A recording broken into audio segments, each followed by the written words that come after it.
Selamat kita ketemu kembali dalam ibadah online minggu hari ini. Mari Bapak Ibu Saudara sekalian dimanapun Anda berada, mari kita mau berdoa bersama, kita mau menyanyi menyembah Tuhan. Dan saya percaya hadirat Tuhan menjamah engkau dimanapun engkau berada. Mari kita berdoa bersama, kita mulai ibadah kita. Terima kasih Bapa yang baik, dan kami percaya anugerah-Mu berlimpah atas hidup kami.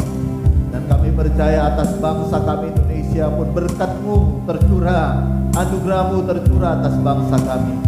Karena itu Tuhan tolong kami, biar hari ini kami menyanyi memuji Tuhan. Berapikan, kuduskan kami, dan kuasa darah dan domba. Dan kami percaya semua kami sudah dilayakkan, sudah dikuduskan. Kami siap memuji memuliakan Tuhan di dalam nama Tuhan Yesus. Dan mari setiap kita yang telah siap memuji Tuhan, sama-sama katakan amin, amin, amin, amin. Mari hari ini kita menyanyikan kebesaran Tuhan kita. Sama-sama katakan, besar dan ajaiblah karya-Mu, adil dan benarlah jalan-Mu,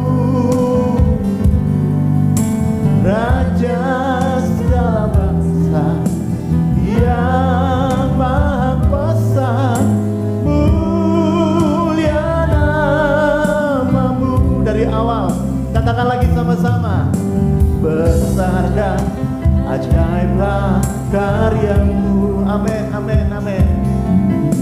Adil dan benarlah jalan-Mu,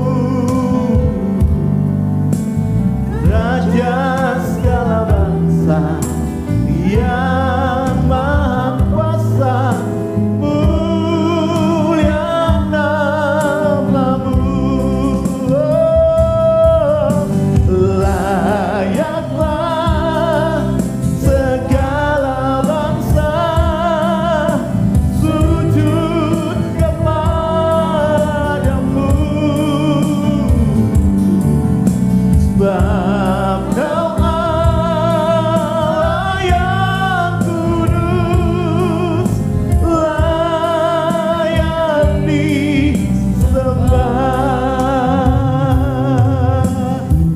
Mari lagi dari awal katakan, besar dan ajaiblah, besar dan ajaiblah karya-Mu, amin, amin, amin. Adil dan benarlah jalan-Mu, Raja segala bangsa yang maha kuasa, mulia nama-Mu. Layaklah, layaklah segala bangsa sujud kepada-Mu, sebab Kau Allah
tiada seperti Engkau, sebab Kau besar, perbuatanmu ajaib. Tiada seperti Engkau, tiada seperti Engkau. Mari dengan segenap hatimu akui lagi, sebab Kau besar, perbuatanmu ajaib. Tiada seperti Engkau, tiada seperti Engkau, sebab Kau besar, perbuatanmu ajaib. Tiada seperti Engkau, tiada seperti Engkau, tiada seperti Engkau. Atau katakan tiada seperti Yesus, tiada seperti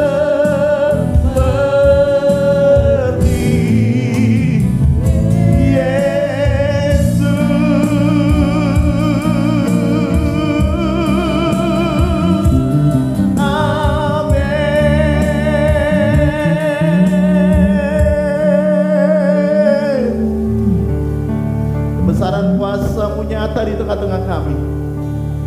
Kebesaran kuasa-Mu nyata di atas bangsa kami. Lawat bangsa kami Tuhan.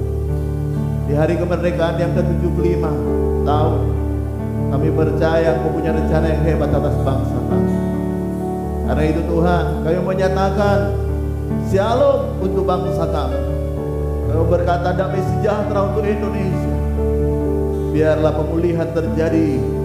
Bangsa kami dipulihkan Tuhan. Bangsa kami dikuduskan. Bangsa kami diselamatkan oleh kemurahan Tuhan.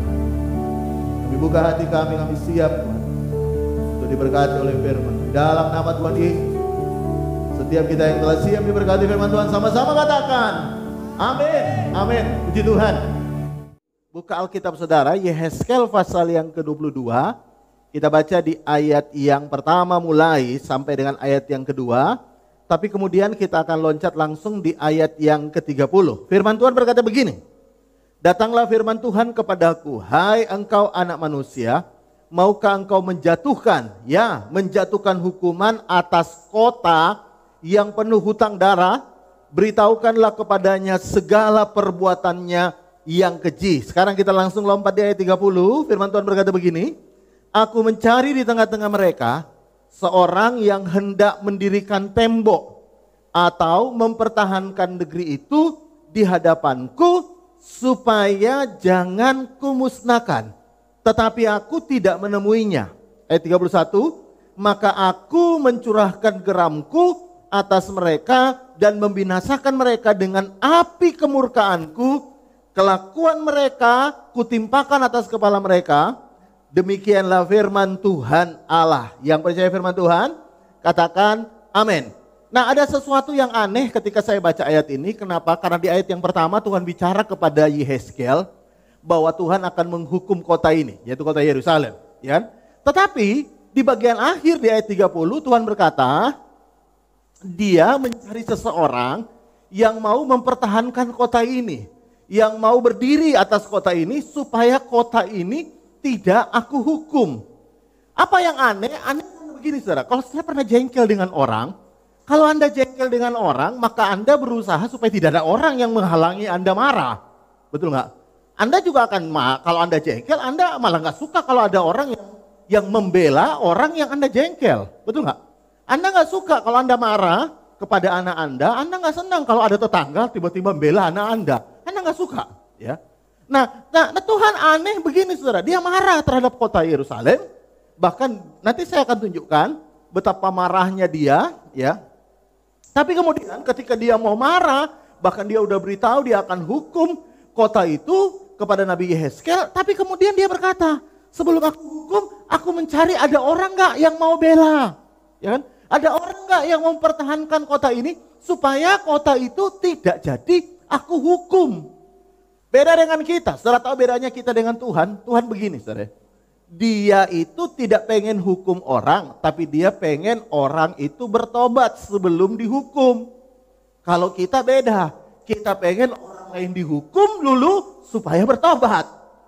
Nah makanya orang, semoga Tuhan hukum kamu supaya kamu bertobat. Nah kalau Tuhan tidak pengen Anda dihukum. Tuhan tidak pengen menghukum orang berdosa. Tuhan pengen orang berdosa diselamatkan.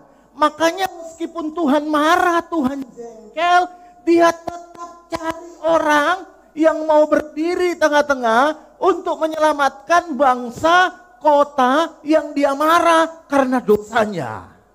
Makanya saya mau tunjukkan dulu ayat bagaimana hati Tuhan. Kalau saudara baca di dalam Alkitab, lihat dulu Yehezkel ya. Yehezkel pasal yang ke-33 ayat 11, firman Tuhan berkata begini ya. Katakanlah kepada mereka, demi aku yang hidup, demikianlah firman Tuhan, aku tidak berkenan kepada kematian orang fasik, orang berdosa. Melainkan aku berkenan kepada pertobatan orang fasik itu dari kelakuannya, supaya ia hidup. Bertobatlah dari hidupmu yang jahat, mengapa kamu akan mati, hai kaum Israel. Jadi Tuhan itu sebenarnya tidak pengen lihat orang dihukum. Tuhan pengen meskipun dia marah, dia pengen orang itu bertobat supaya tidak dihukum. Nah, tadi kembali lagi ya. Ketika Tuhan marah sekali, dia berkata begini, sebelum aku murka di ayat 30 Yehezkel tadi pasal 2, aku cari orang. Kenapa Tuhan cari orang? Tuhan berharap ada orang yang mau berdiri di tengah-tengah antara murkanya dengan orang berdosa. Tuhan itu selalu begitu. Tuhan selalu mencari orang yang mau membela, berdiri di hadapan Tuhan untuk menyelamatkan orang-orang berdosa. Jadi beda banget dengan doanya banyak orang ya. Kita ini kadang-kadang jengkel sama orang, kita doanya bukan berdiri supaya Tuhan ampuni dia, tidak. Kita malah berdoa, Tuhan hajar dia Tuhan, hajar dia Tuhan. Dia udah tipu aku Tuhan, biar kapok Tuhan, dikaplok Tuhan sekalian. Hajar dia Tuhan, hajar dia Tuhan, hajar dia Tuhan. Kita kadang-kadang begitu ya. Kita jengkel lihat mertua kita berdoa, Tuhan hajar dia, mertuaku jahat sekali ya. Kalau Tuhan tidak, justru Tuhan lihat orang jahat, dia berharap ada orang yang mau berdiri supaya Tuhan tidak menghukum orang karena kesalahannya, karena dosanya. Nah, saya mau tunjukkan kepada saudara apa yang dimaksud dengan doa syafaat. Lihat dulu sama-sama ya. Lihat dalam 1 Timotius pasal yang kedua, ayat yang pertama. Firman Tuhan berkata begini. Pertama-tama aku menasehatkan, naikkanlah permohonan doa syafaat dan ucapan syukur untuk semua orang, untuk raja-raja dan untuk semua pembesar, agar kita dapat hidup tenang dan tentram dalam segala kesalehan dan kehormatan. Itulah yang baik dan berkenan kepada Allah juru selamat kita. Ayat 4 perhatikan. Yang menghendaki supaya semua orang diselamatkan dan memperoleh pengetahuan akan kebenaran. Kalau saudara baca kembali, Tuhan pengen orang selamat. Karena itu di ayat yang pertama, Paulus berkata kepada Timotius, naikkanlah bukan hanya permohonan, tapi Alkitab berkata doa syafaat. Apa itu doa syafaat? Doa syafaat itulah seperti yang dalam Yehezkel 22 ayat 30, adalah orang yang berdiri antara murka Tuhan dengan orang berdosa. Itu namanya doa syafaat, orang yang berdiri. Intercession dalam bahasa Inggrisnya. Ya. Karena itu begini saudara ya. Saya percaya Indonesia ini butuh pendoa syafaat. Saya percaya Indonesia ini butuh orang-orang yang berdiri. Supaya Tuhan mencurahkan anugerah atas bangsa ini. Saya percaya saudaramu yang belum kenal Tuhan Yesus, Tuhan pengen Anda berdiri di antara Tuhan dengan mereka. Supaya Tuhan menyelamatkan mereka, bukan menghukum mereka. Katakan amin.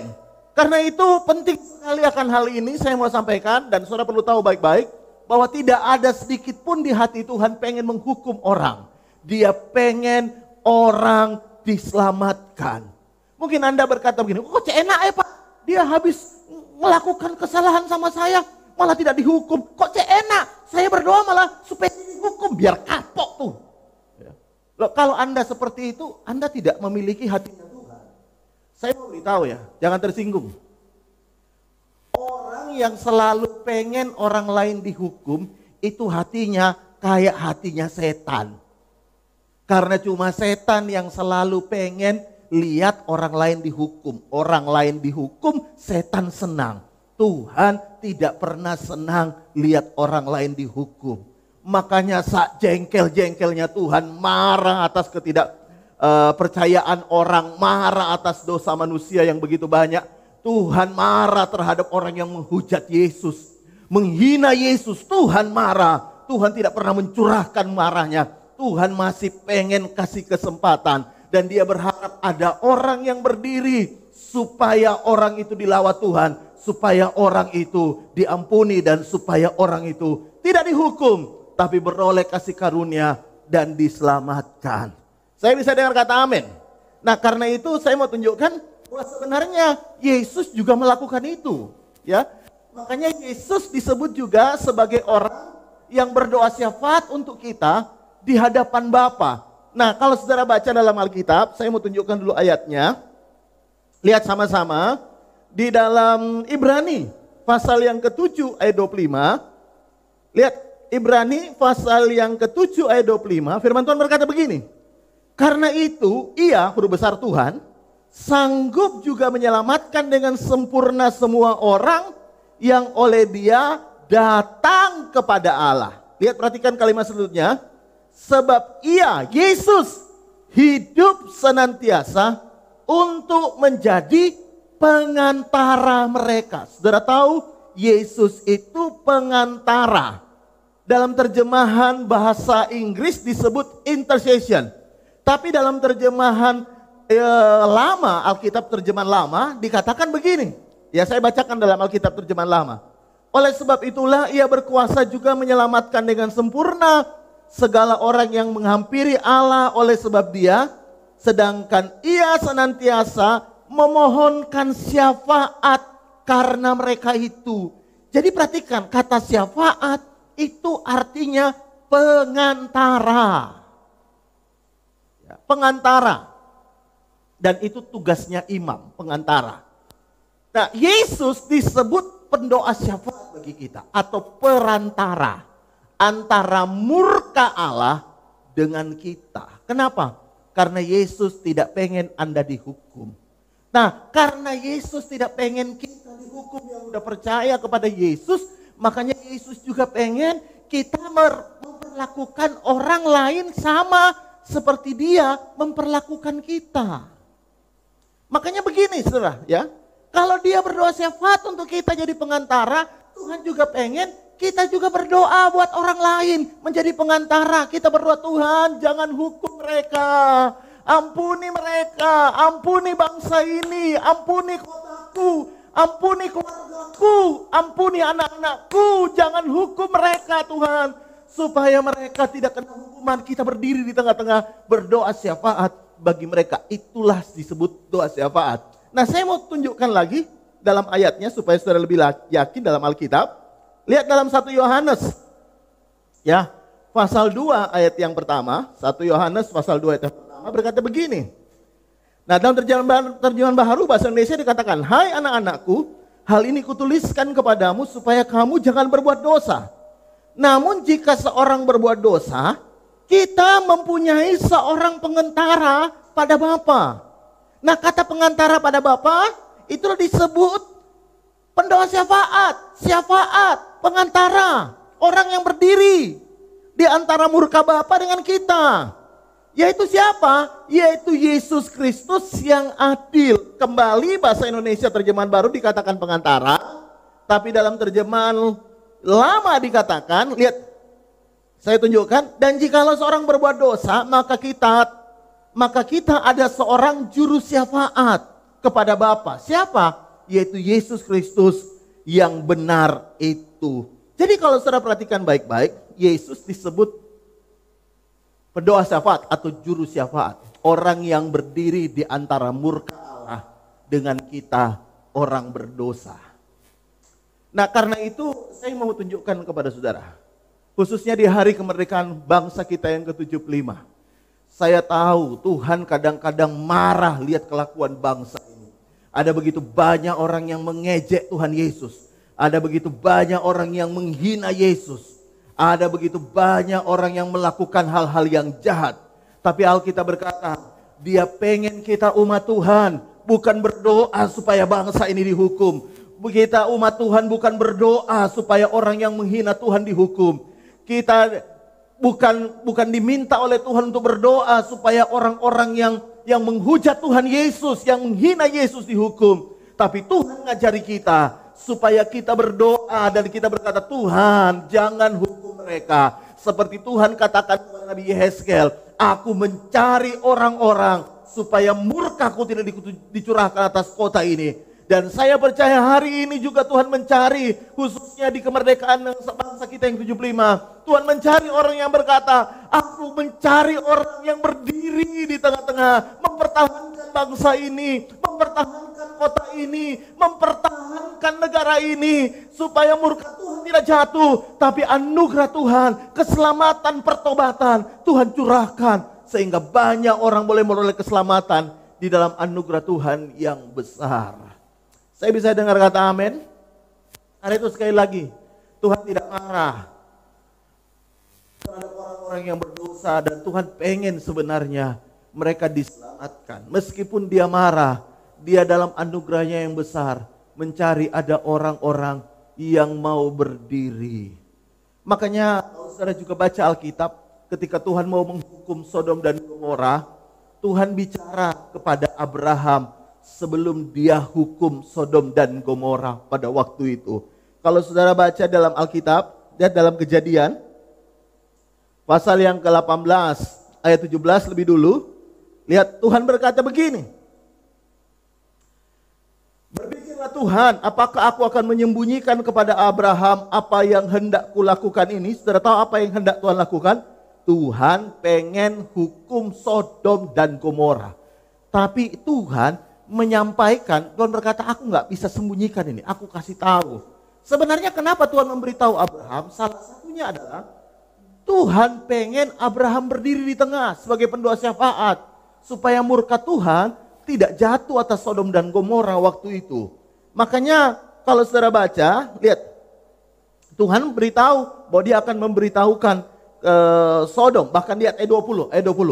Sesudah itu berfirmanlah Tuhan, sesungguhnya banyak keluh kesah orang tentang Sodom dan Gomora, dan sesungguhnya sangat berat dosanya. Jadi Sodom dan Gomora dosanya banyak dan Tuhan pengen hukum. Tapi sebelum Tuhan hukum, Dia mau bicara kepada Abraham, orang benar itu, dengan harapan Abraham berdiri mengajukan doa syafaat supaya kota Sodom tidak dihukum. Tapi kalau saudara baca Alkitab, lihat baca baik-baik ya.